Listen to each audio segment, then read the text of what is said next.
So it's Saturday. This is this is probably one of the more interesting days. There's not a lot biblically that we can look to see what happened on this day. But can you imagine? Can you imagine being one of Jesus' followers? One of his disciples? Can you imagine being his mother? Jesus has died on the cross. He has been placed in a tomb. And so they probably just went back to what was normal. I'm sure there was a lot of mourning, a lot of grieving. I'm sure this day probably felt a little bit like a nightmare.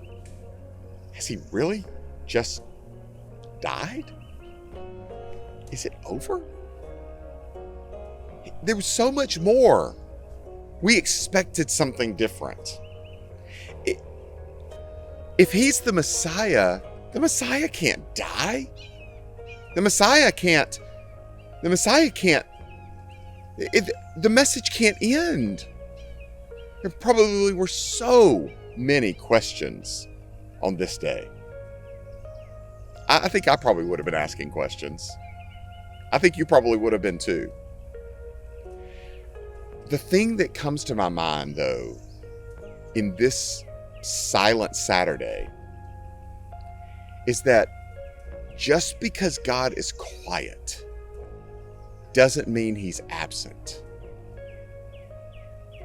Just because it seems like God is distant doesn't mean he's not active.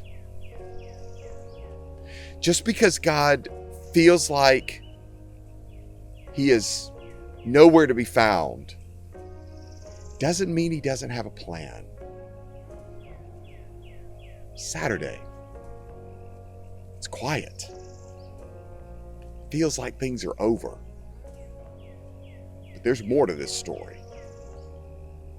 Just because God is not there doesn't mean he's not there.